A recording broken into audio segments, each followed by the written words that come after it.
Weekly Download, a podcast about interesting games, industry news. Brought to you by Big Games Machine. Okay. Yeah. Right. I mean, on the topic of Pikmin hoodies and all other stuff, Pikmin's a video game, and I'm going to segue into the intro for today because we're back. Another episode of the Weekly Download. Brought to you by we. Are back. Well, you've got to wait. I'm going to introduce you. It's all a build up. Yeah, if you're listening and you're confused and you're like, there's a different voice going on, allow me to explain. So this week, your team for this week's podcast is myself, Tom. I've been here all along. And today I am joined by Alex. So Alex, do you want to introduce yourself to everyone who may be listening or watching listening or watching? There's no other way to engage with this. No, those are your two methods. I'm Alex. I've been working with Big Games Machine now for 6 years, which is wow. its own way. And I kind of started long ago as a journalist. So I'm kind of enjoying the idea that we get to editorialize a bit about some of the news today. Yeah, I mean that's the fun of it. Today's episode, we'll be taking a look at a few topics today. The first of which will be Rockstar's alleged union busting activities. And then on the flip side, we'll also be having a look at the continued success of the Switch 2 and the long-term ramifications of that success on Nintendo's plans. And then finally, we'll be taking a deep dive into the news that Japanese publishers are banding together against OpenAI Sora 2 because of alleged use of copyrighted work. So another show today that's going to be bursting with news and insights and analysis. And where better to start than with this first story? So I know, Alex, you've got definitely some opinions and some thoughts on this, but this is the news that we've seen this week that's emerged that Rockstar has allegedly fired and dismissed 30 to 40 employees. Apparently, on the Rockstar side, they say this is because of gross misconduct. On the other side, we've got the Independent Workers' Union of Great Britain, who are claiming that, and I'm going to quote their words because I think it's a strong statement, so I don't want to claim it myself, but they've said that they believe this is the most blatant and ruthless act of union busting in the history of the games industry. So an incredibly charged situation. I don't know. I know you've got thoughts on this, Alex, so I don't know where you'd like to start. So many, and I kind of like ping pong back and forth between, not necessarily whose side I'm on, because I don't like to see anybody losing their jobs at all. But obviously, the fact of it is, if it is gross misconduct or if it's anything that's getting anything about GTA 6 out into the world, then Rockstar's hands are tied in what they can say about this. They're in a position where they can't defend themselves beyond the generic statements that they have made. Now, I think that what you've listed as quoted here is like distributing confidential information, and that could be anything from about the game to probably, given the way contracts work, their salaries. And though, like, that's two sides of a coin. And personally, I'd say it's highly unlikely 30 to 40 people would come together to come up with a leak. That seems like a very inefficient way of getting information out into the world, unless they... It's a lot of people to trust, isn't it, to not do something wrong or stray away or... Printing it all out and handing the code like person by person down, like a literal paper chain. Yeah. But that said, if it's for anything like inappropriate within the workplace, Rockstar can't defend it for the same reason they might be defending themselves, like avoiding finger pointing. So I think I'm keen to see where this goes, but I think what really stands out is that Rockstar have been unable. They've got a history. They've got a real history. I mean, they kind of started off I don't remember if they actually started off, but they were certainly kind of a flashpoint for the whole kind of crunch scenario with the Wives of Rockstar thing. I think that was back on Red Dead 1. I think that's what sparked that up. Maybe one of the earlier GTAs. when they jump to more modern consoles. That's me showing my age. When I say modern, I mean modern PS3. consoles. Hey, the I mean, PS3 is a modern console. It's a modern console. Come on, it's not that old. It's not that old. It's only 20 years. Exactly. But I mean that, and I think LA Noire came under fire at one point. I mean, they've just been kind of, it's been a constant milestone around their neck. And whether that's because, it's a company culture that encourages that and people don't push back against it, or it's something that's pushed on them by the higher ups, or if it's a company culture where you just kind of like don't want to be seen to be leaving, or it's company culture that for a lot of people is really positive and they want to put in that work to deliver something, and a handful of people feel like they're swept up in it and can't get away from it. Like Rockstar just seems to be unable to get away from issues in the workplace, but and controversy. Absolutely. But Absolutely. I mean, I agree with you entirely. I think this is a situation where, and people who have listened to other episodes, we say the same thing every time. We just need to see where this goes. But I think we do, because it's very hard to take, again, to quote what you've said, Alex, it's not about taking sides, but it's about what we might not really know what's happened here until years in the future. From my perspective, in my opinion, I think, like you've said, and we've both looked at, Rockstar clearly have a history with what is being alleged here. Not necessarily union busting, but definitely there's been repeated complaints and allegations levied against Rockstar about problems within the workplace. So it's something where you think it could be true. I think for me, regardless of the reality, I think the important thing is that it does shine the light back onto the difficult working conditions that developers across the world continue to face. Especially, we've seen over the last couple of years a lot of unions emerging. There's a lot of stuff in the US where it's really began to grow. And I think things like this force the industry to confront these potential problems, like you've said, with crunch culture, which is something where it's still not fixed, but there was such a focus on crunch culture that a lot of studios have very actively taken steps to try and alleviate that. But it's just one of those realities, isn't it? That, again, something you've said, there's so much passion within this industry that people will be willing to overlook problems because they love the work that they're doing. I mean, and to an extent, you're always caught in a, people want to give more, people want to deliver a great product. I think part of the issue is, and if that is the scenario here, like a lot of the rewards for doing that extra work come after the project. And if the project isn't successful, less of an issue for GTA. But if you are putting in crunch, you'd imagine deadline, so. Yeah, you'd imagine. They might be okay. Doesn't do as well. Exactly. And the game doesn't do as well, or something goes wrong, then all those financial promises, if you're not being rewarded in the moment, if it's not like there's nothing kind of accommodating you there, then that can be, morally damaging and all sorts of other problems with that. But I think also it's the issue of time with things like this. I mean, we know how long GTA is taking to develop. We know it's moving back. If let's theorize that the reason they're coming to that they are trying to form a union, and the reason they want to do it is because they're working such long hours. Every single delay, I bet that those hours haven't dipped back down. Like suddenly they have more time on their hands. I bet that crunch is just. It's just a prolonged period of. Yeah. It's not a sprint. It's a full speed marathon. It's like, which would not be fun. Having done a marathon recently, not at full speed, I can attest that doing one at full speed, I don't think would be fun. But I'd say anyone is doing that, but just theoretically. Yeah, theoretically. Experiment.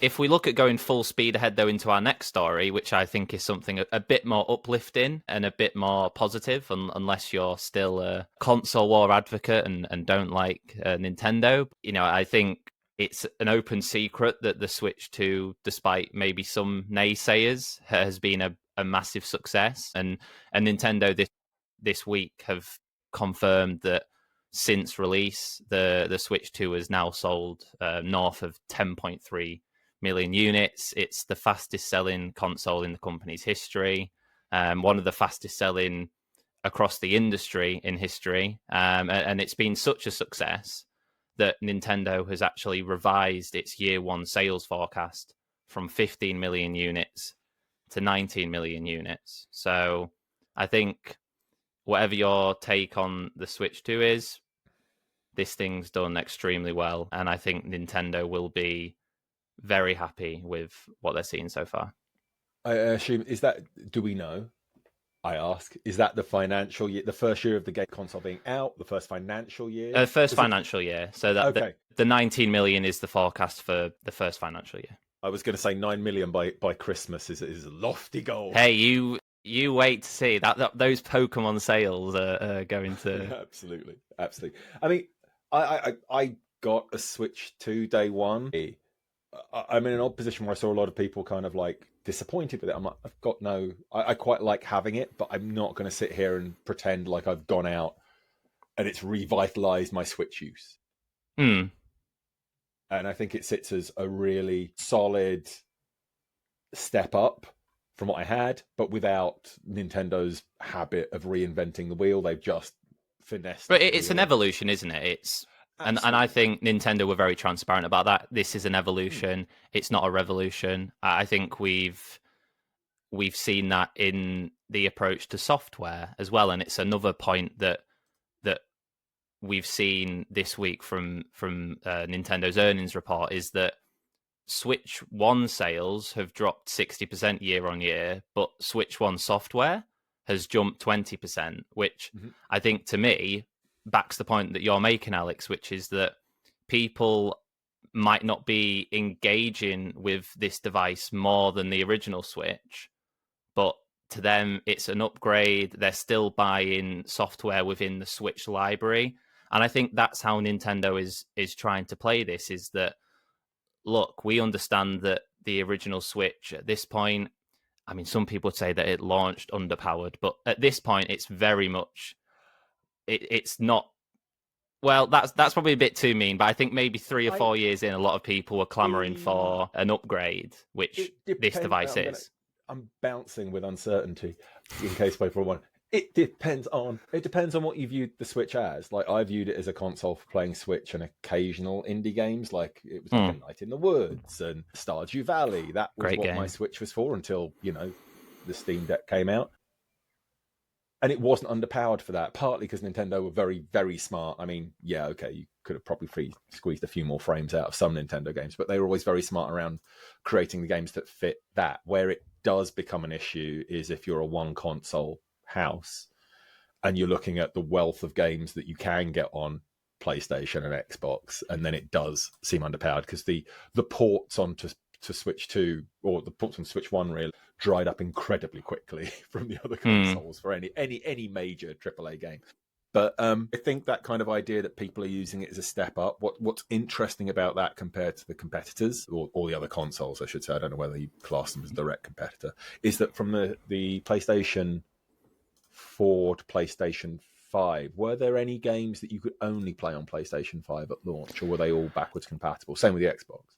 Or more so? I mean, again, it's something where we might be wrong, but I'm fairly sure that for the first even 3 or 4 years, to me, I think something like Spider-Man 2 was one of those first big PlayStation 5 exclusives, because you're totally right. You had God of War Ragnarok cross-platform, Miles Morales cross-platform, Horizon Forbidden West cross-platform. So much of, and I can't speak on Series X because I've never been an Xbox person, so I can only speak for PlayStation. But I think that, to lead on from what I think the point you're making is that there's been a lot of criticism about the fact that there's a lot of Switch 2 editions, that there's not many Switch 2 exclusive games. But actually, if you look historically at most launch years, Nintendo's doing a much better job at these Switch 2 exclusive games than anyone else. And I think people need to go back and actually see the realities of those other launches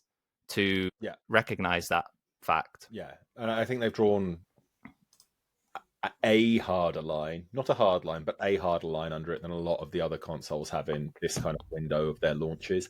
And I think that might be why it's succeeding so much better than the numbered PlayStation step-ups, because there's this idea of like, if people are still buying Switch 1 games, is this just an incremental increase? I'm like, well, we've had the PlayStation 4, PlayStation 4 Pro, PlayStation 5, now PlayStation 5 Pro, and they're already talking about the PlayStation 6. Was the PlayStation, I'm just trying to remember now, PlayStation 4 Pro was around the same time Switch came out, I think? So you've had like so many iterations of the PlayStation in that time. I think so. It's not much difference, but so many iterations of the PlayStation in that same length of time. And that's one of the reasons people have jumped on this. Like, I still had an original Switch. I hadn't upgraded, hadn't got the OLED. So it felt like a jump for me. And I'm sure if you were like doing all those incremental increases, you'd feel a little bit like you're being more nickeled and dimed by Nintendo. But if you just bought the one and then just bought this one, it feels like a significant step up. It's got a nicer build quality, and you're getting some exclusive games pretty quickly. I've got Mario Kart and Donkey Kong, which are both great games, and they're both experiences that, I mean, Donkey Kong especially. I think Mario Kart World, of course, but I think Donkey Kong Bonanza. Within 10 minutes of playing that, I was like, there's no way. I was looking at my poor OLED Switch, and I was just thinking, if you tried to play this, you would burst into flames. And but even so, is that point that you've made about, because it's such a big step up, I think, and it's something, another quick stat, 'cause I like this, and I think this is interesting, from Nintendo's own data, and I think they're basing this on Nintendo accounts, 84% of Switch 2 owners are people who have migrated from the original Switch. So such a strong part of that core 10.3 million already are people who are saying, hey, it's time to upgrade. This is great. I can go back and play Breath of the Wild. I can go back and play Mario Odyssey at much higher frame rate, much higher, not in Odyssey's case with the frame rate, but higher resolution. And I think that's just a testament to Nintendo's approach here, which is we've got a great device. We don't need to change the form factor. Let's just make it better. I just made a weird noise then, but also because you can go back and play pretty much everything. There were like a handful of games that weren't instantly compatible, but I think they're trying to fix most of those. You can basically minus, let's say, £100 for us people in the UK off the price of your Switch, because you can, or Switch 2, because you're selling your Switch 1 in the deal, because you don't need to keep it because everything works still, which is something you have to factor into that percentage. Like, it's going to make, yes, it's an expensive device, especially at the moment, but it's a bit cheaper when you consider that. Yeah, and plus, I mean, hey, I'm going to say this as a PS5 Pro owner, so I'm part of the problem, but it's not £700. But I mean, it's similar. I sold my PS5 to get the Pro. I think that's the backwards compatibility is such a big deal for people because, as you've said, Alex, I got the Tears of the Kingdom OLED, so to me, it's like I would not sell that because of my love for the Zelda franchise. But it's such an easy option for people to say, hey, I can make 150 back on this by selling that device. Everything's there. For Nintendo, it's a very smooth process from moving from one to the other, which feels quite un-Nintendo-y, but I think that's just a reflection of this new direction where they look at the Switch now, and I think I can't see a reason why they would deviate from this model, because I would have sold my Switch so much earlier had I known it was going to be such a smooth process. You didn't really need them in the same room. I mean, it helped. You just didn't want to take the risk. No, not the 3DS. I remember working in a store where you could do trade-ins, and like we would have people come in wanting the new DS, and you'd go into the back with them and like connect them both to the dodgy company Wi-Fi to port all the stuff to over, do the transfer. So they could trade in one for the other, and that became part of the testing process, so you could make the sale. Yeah, and that Nintendo at least seemed to have moved on from that horrible situation. Yeah, it moved on from that way of transferring profiles, and we'll move on from this story to move on to something. We're going to stay in Japan, but we're going to move away from Nintendo, and we're going to take a look at this really interesting story that's coming this week. And I think it's not a surprise. We're seeing a lot of backlash from developers and publishers in Japan, such as Square Enix and Bandai Namco, who are outwardly demanding that OpenAI stop using their games, all of their creative works to train Sora 2. And it's something where even the I'm going to make sure I get this right because it's big words, but the Content Overseas Distribution Association, which is a government-requested anti-piracy organization in Japan, they've issued an open letter to OpenAI saying, you need to stop doing this. And I feel like it surprised me that we've not seen this kind of backlash surrounding these kind of, the Sora 2s and other such things until this point. No, absolutely. I mean, you Nintendo's always been very, very strict about going after copyright in all its forms, and that kind of stretches out to other parts of Japan, clearly. But it's good to see this kind of being laid out. I kind of oscillate back and forth on my opinions on AI in terms of, maybe it could be useful for some things. I don't want to be caught in the past because things are moving forward, but equally, it's about the guardrails that are in place at every step of this, and the seatbelts, and exactly, because this idea that it's better to ask forgiveness than to ask for permission is perhaps something when you're looking at technology that can absorb the entire internet in the space of a couple of years. It is something you maybe need to have a harder guard. And what's interesting, and this is something where I had to research this for today, but in Japanese copyright law requires prior permission for the use of copyrighted work, whereas Sora 2 and a lot of these other models, it's more a case of, like you said, we're going to use it, and if you have an issue with it, you have to come and talk to us after, which is incompatible when the realities are that if a load of Dragon Quest-esque things start popping out of Sora 2, what can Square Enix do about it at that point? And I think that's why this... Go on. Oh God, am I about to fight the corner of AI? No. I mean, go for it. Go for it. No, I'm not actually, because one of my questions, and this goes back to AI being able to absorb the entire internet in the space of a couple of years, and they're now eating their own tail in terms of content. But the question is there any way for this to be retroactive? But also, you could tell something to not touch copyrighted work. And the problem is the internet has so many reproductions that are done at an artistic level or for personal use. And we're going to have a story that comes to this in a minute, actually. But the idea that, there's fan art out there. And no, this wasn't trained. Even if it wasn't trained on, I'm going to use Nintendo because we were just talking about them, but we'll actually Square Enix because that's who's in the story. Even if it wasn't trained on Square Enix art, do Square Enix still have the right to those likenesses that are done by fans in a scenario where this AI is gobbling up absolutely everything? But the tricky thing is we don't have the answers. Like, I don't think anyone does, which is why... that's the actual problem. Nobody does. Yeah, but that's why seeing things like this, it's so interesting, and it's something that we have to keep up to date on, because the ramifications of these kind of arguments, let's say, because that's what it boils down to. It's legal arguments about IP and copyright and trademarks. The outcomes of these arguments are going to dictate how all of this stuff works going forward. And yeah, I certainly don't have the answers, but I don't think even the people who are on this stuff every day, and the lawyers and the copyright people, I don't think they have the answers, because you've made a great point. If someone draws a picture of Mario and it ends up being used to train, Google Gemini, Nintendo don't have the protection of that fan art if it's not being used for monetizing it. So they'd have to start going after fan art. Like, it could chill a whole element of fandom and all sorts. I mean, it's odd because I noticed that there's Crafton's kind of embraced this AI first idea, and I actually saw somebody, and I hope you can correct me if I'm wrong on this, but I was talking to somebody at EGX.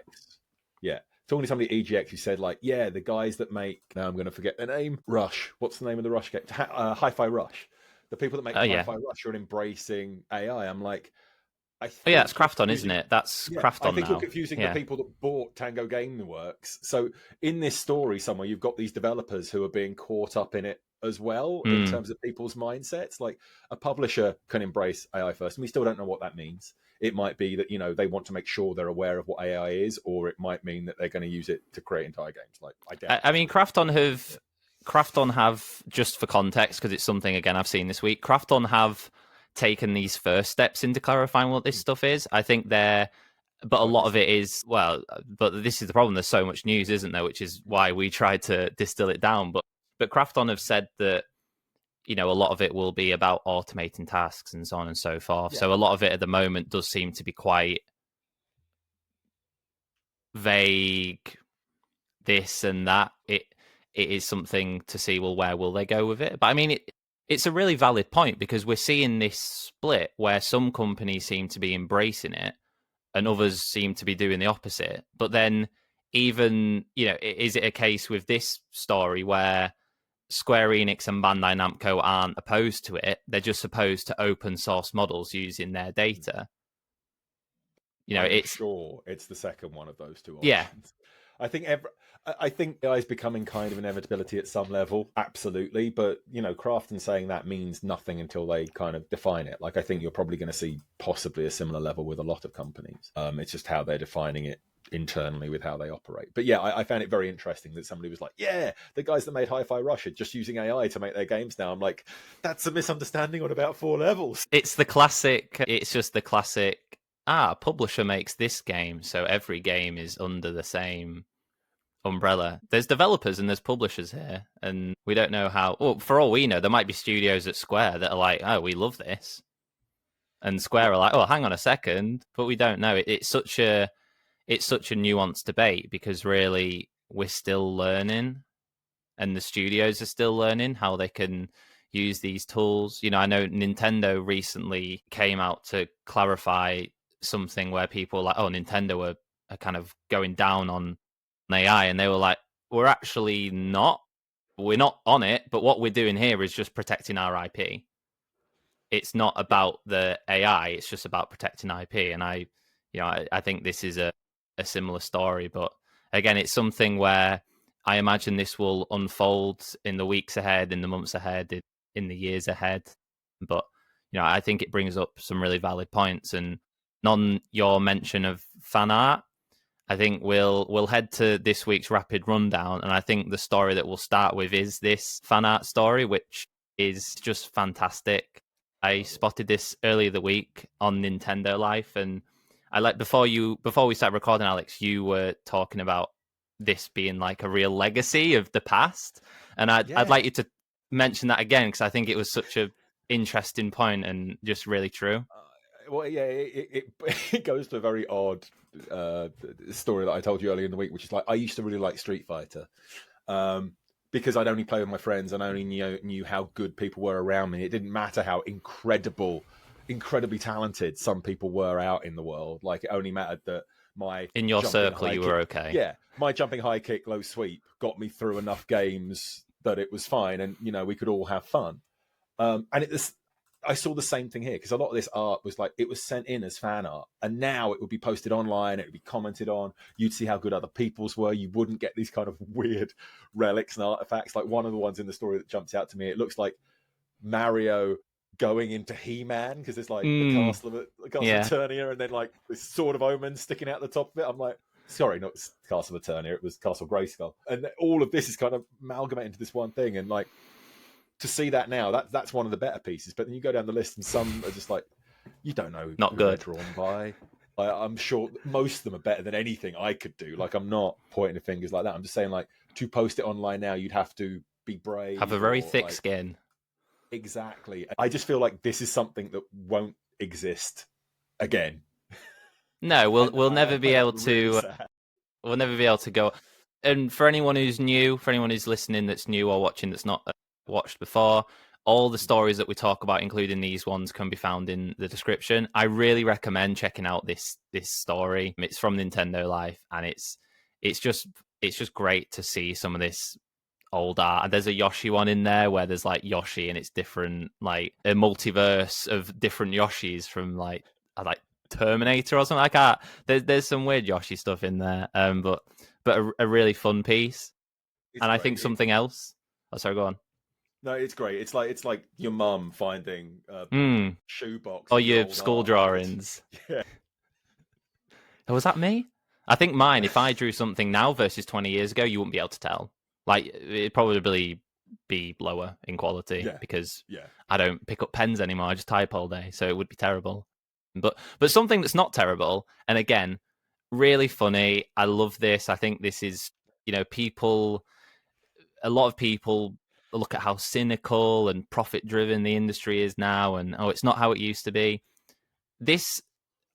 So Obsidian, and this came from an interview with some of the staff at Obsidian. When people join Obsidian, they get to pick an RPG class, and then I think every year or every couple of years, depending on which class they choose, they get rewarded with helmets, swords, cloaks. I think you can get like a wizard hat for up to 20 years that you work there. And I'm just like, it's so nerdy that it's brilliant. And I love it.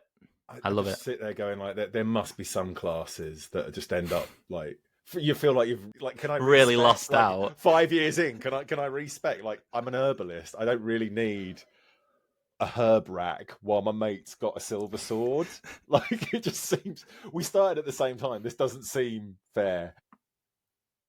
Yes, they've But really I love it overlooked as a some of the concept. classes in this game. But yeah, again, this is one, we can talk about it, but yeah, go and give the article a read.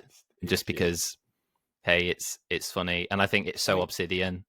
Yeah. So Yeah, and just the idea that they've got the confidence that people are still going to be employed in 20 years just feels positive at the moment anyway.